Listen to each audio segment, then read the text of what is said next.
الحمد لله رب العالمين اللهم لك الحمد سرمدا وصل على سيدنا ومولانا محمد الصادق المنير وعلى آله الصغير والكبير يا نوري يا نور النور يا نورا قبل كل نور ويا نورا بعد كل نور ويا نورا فوق كل نور ويا نورا تحت كل نور لك النور وبك النور ومنك النور ونور النور ونور على نور وصل على نور الأنوار وآله سراج الظلم وصحبه مصباح الظهر صلاة تجعل بها في وجوهنا نورا وفي صدورنا نورا وفي قلوبنا نورا وتمثلها في عياننا نورا وفي شمالنا نورا آمين آمين بجاه سيد المرسلين يا نور الملك الحق المبين فقد قال الله تبارك وتعالى في خطابه الخبير فأعوذ بالله من الشيطان الرجيم بسم الله الرحمن الرحيم يا أيها الذين آمنوا قوا أنفسكم وأهلكم نارا آمنت بالله صدق الله وصدق رسوله النبي الأمين المبين المتين المكين الكريم ونحن على ذلك لمن الشاهدين والشاكرين والحمد لله رب العالمين يا صاحب الجمال ويا سيد البشر من وجهك المنير لقد نور القمر لا يمكن الثناء كما كانه بعض خدا بزرگ کوئی قصہ مختصر سی میری کہانی ہے جو بھی ہے یہ اس رب کی مہربانی ہے جتنی سانسوں نے ان کا نام لیا فقط وہی میری زندگانی ہے اور نعت محبوب دابر سند ہو گئی فرد عصیاں میری مستدر ہو گئی مجھ سا عاصی بھی آغوش رحمت میں ہے یہ تو بندہ نوازی کی حد ہو گئی ہر ابتدا سے پہلے ہر انتہا کے بعد ہر ابتدا سے پہلے ہر انتہا کے بعد ذات نبی بلند ہے ذات خدا کے بعد ذات نبی بلند ہے ذات خدا کے بعد اور دنیا میں جتنے بھی ہیں احترام کے قابل دنیا میں جتنے بھی ہیں احترام کے قابل میں سب کو مانتا ہوں مگر مصطفیٰ کے بعد میں سب کو مانتا ہوں مگر مصطفیٰ کے بعد عزیزان محترم جناب نوشاد بھائی کونسلر صاحب نے ہر سال اپنے والدہ محترمہ کے نام سے سالانہ بزم کا قرآن خوانی اور ایصال ثواب کا پروگرام کرتے ہیں تو اس سال ایک بڑا پروگرام ایک جلسے کی شکل میں انہوں نے منعقد کی ہے رب کی بارگاہ میں دعا کریں کہ رب قدیر ان کے والدہ محترمہ کو اللہ کرور کرور جنت عطا فرمائے اور انہیں اللہ جنت الفردوس عطا فرمائے عذاب قبر سے بچائے ہم لوگ اپنے والد محترم کے لیے دعا کر لیتے ہیں کہ اے عرش کے مالک ہمارے ماں باپ کی بھی مغفرت فرما آئیے سب سے پہلے ہم اور آپ مل کر اپنی اور ساری کائنات کے مرکز حقیقت گنبد خضرا میں آرام فرمانے والے آقا و مولا لمبے لمبے ہاتھوں سے ہم گنہگاروں ہم غریبوں کو بھیک عطا کرنے والے شفاعت کا مزدہ جاں فضا اپنی زبان نبوت سے ہم گنہگاروں کو سنانے والے قبر کے خطرناک کوٹری میں کام آنے والے جن کا چمکتا ہوا چہرہ والضحا جن کی پیاری پیاری زلفیں واللیل اذا سجا جن کی آنکھ کا سرما ما زاغ البصر وما طغى جن کا دنیا میں آنا قد جاءکم من اللہ نور جن کی شان وما ارسلناک الا رحمۃ للعالمین، اسی آقا دو جہاں سیاح لامکان حضور احمد مجتبی حضرت محمد مصطفیٰ صلی اللہ علیہ وسلم کے بارگاہ جلیلہ میں جس طریقے سے میں درود و سلام پڑھوں آپ بھی پڑھیں۔ الصلاۃ والسلام علیک یا رسول اللہ، الصلاۃ والسلام علیک یا رسول اللہ، الصلاۃ والسلام علیک یا حبیب اللہ، الصلاۃ والسلام علیک یا حبیب اللہ، الصلاۃ والسلام علیک یا نبی اللہ، الصلاۃ والسلام علیک یا نبی وعلی اللہ آلک وعلی آلک واصحابک وصحابک یا نور اللہ۔ یا نور اللہ۔ اعلیٰ حضرت امام عشق و محبت سیدی سرکار حضور کی بارگاہ میں عرض گزار ہوتے ہیں، یا رسول اللہ لم یاتی نظیرو کفی نظرین، مثلے تو نہ شد پیدا جانا، جگ راج کو تاج تورے سرسو، تجھ کو ہے شہ دوسرا جانا، اور با خدا خدا کا یہی ہے گر، نہیں اور کوئی مفر مقر، جو وہاں سے ہو یہی آگے ہو، جو یہاں نہیں تو وہاں نہیں۔ اور فرماتے ہیں انہیں جانا انہیں مانا، نہ رکھا غیر سے کام، للہ الحمد میں دنیا سے مسلمان گیا۔ عزیزان محترم، اور میرے اعلیٰ حضرت فرماتے ہیں یا رسول اللہ فرش والے تیری شوکت کا علو کیا جانے، فرش والے تیری شوکت کا علو کیا جانے، خسروا عرش پہ اڑتا ہے فریرا تیرا، اور میں تو مالک ہی کہوں گا کہ ہو مالک کے حبیب، یعنی محبوب و محب میں نہیں میرا تیرا۔ عزیزان محترم، یہ اعلیٰ حضرت کون ہے؟ یہ امام احمد رضا وہ ہیں، یہ اعلیٰ حضرت ہیں جس نے قرآن کے 6600 آیت کریمہ کو بھی پڑھا ہے۔ یہ وہ امام احمد رضا خان ہے جس نے قرآن میں 556 رکوع کو بھی پڑھا ہے۔ یہ وہ امام احمد رضا خان ہے جس نے قرآن میں 114 سورتوں کو بھی پڑھا ہے۔ یہ وہ امام احمد رضا خان ہے جس نے قرآن میں حضرت آدم کو بھی پڑھا ہے اور حضرت آدم کی آدمیت کو بھی پڑھا ہے۔ یہ وہ امام احمد رضا خان ہے جس نے حضرت موسیٰ کو بھی پڑھا ہے اور حضرت موسیٰ کے عظمت و جلال کو بھی پڑھا ہے۔ یہ وہ امام احمد رضا خان ہے جس نے قرآن میں حضرت عیسیٰ کو بھی پڑھا ہے، حضرت عیسیٰ کے عظمت و وقار کو بھی پڑھا ہے۔ یہ وہ امام احمد رضا خان ہے جس نے قرآن میں حضرت یوسف کو بھی پڑھا ہے، حضرت یوسف کے حسن و جمال کو بھی پڑھا ہے۔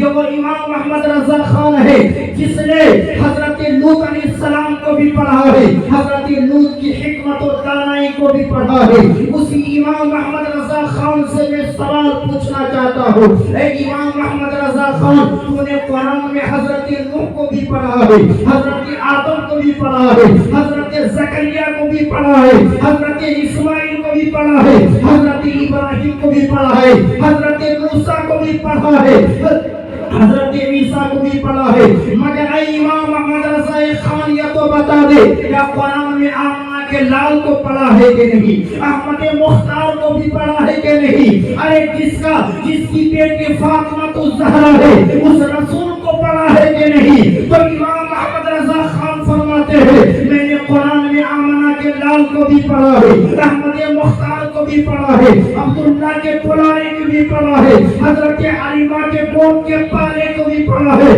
پھر میں نے مچل کر کہا اے امام احمد رضا خان یہ بتا دے قرآن میں جب میرے نبی کو پڑھا ہے تو میرے نبی کی عظمت کیا ہے، میرے نبی کی فضیلت کیا ہے بتا دے۔ تو بریلی کا امام پکار کر کہتا ہے اے ٹیٹا گڑھ کے مسلمانوں، اپنے نبی کی عظمت دیکھنا چاہتے ہو، اپنے نبی کا مقام دیکھنا چاہتے ہو تو آؤ سنو، میں تمہیں بتاتا ہوں سب سے اعلیٰ و اولیٰ ہمارا نبی، سب سے پاکا و اولیٰ ہمارا نبی، اور سب چمک والے اجلوں میں چمکا کیے اندھے شیشوں میں چمکا ہمارا نبی، اور کون دیتا ہے دینے کو منہ چاہیے، دینے والا ہے سچا ہمارا نبی، اور سارے اونچوں میں اونچا سمجھیے جسے ہے اس اونچوں سے اونچا ہمارا نبی، اور غمزدوں کو رضا مستقیقیے کے ہے بے کسوں کا سہارا ہمارا نبی۔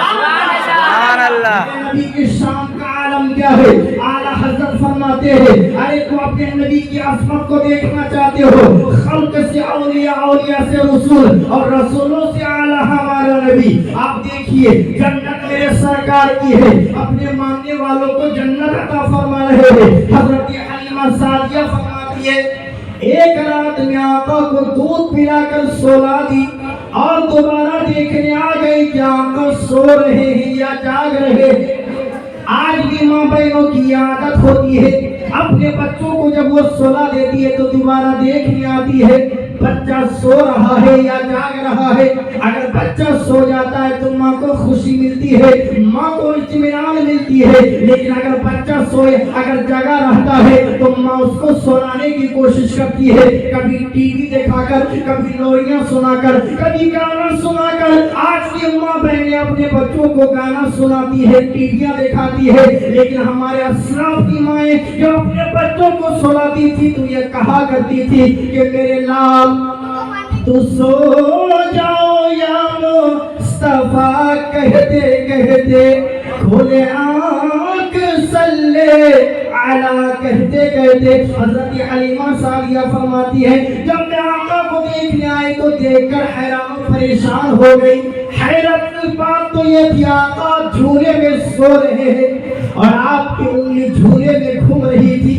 انگلی کبھی جھولے میں انگلی کبھی دائیں طرف جا رہی تھی، کبھی بائیں طرف جا رہی تھی، کبھی سرہانے طرف جا رہی تھی، کبھی پینٹک جانے جا رہی تھی۔ حضرت حلیمہ سعدیہ فرماتی ہے اگر انگلی دائیں طرف جا رہی تھی تو آسمان بھی دائیں طرف چاند بھی دائیں طرف جا رہا تھا، انگلی اگر بائیں طرف جا رہی تھی تو آسمان کا چاند بھی بائیں طرف جا رہا تھا۔ حضرت حلیمہ سعدیہ فرماتی ہے قسم خدا کی، آقا کی انگلی اگر دائیں طرف جا رہی تھی تو آسمان کا چاند بھی دائیں طرف جا رہا تھا، انگلی اگر بائیں طرف جا رہی تھی تو چاند بھی بائیں طرف جا رہا تھا۔ میرے نبی کی انگلی کے اشارے سے آسمان کا چاند گھوم رہا تھا۔ ادھر آقا حضرت فرماتے ہیں کہ چاند چھپ جاتا کدھر، انگلی اٹھاتے مہد میں، کیا ہی چلتا تھا اشاروں پر کھلونا نور کا، اور تیری نظر پاک میں ہے بچہ بچہ نور کا،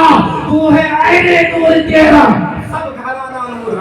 سبحان اللہ۔ تو جنت میرے سرکار کی ہے، اپنے ماننے والوں کو جنت عطا فرما رہے ہیں۔ آپ دیکھیے یہ مولا، یہ حافظ سبطین صاحب ہیں، یہ اپنے مکان کے دروازے پر لکھا گیا سبطین منزل۔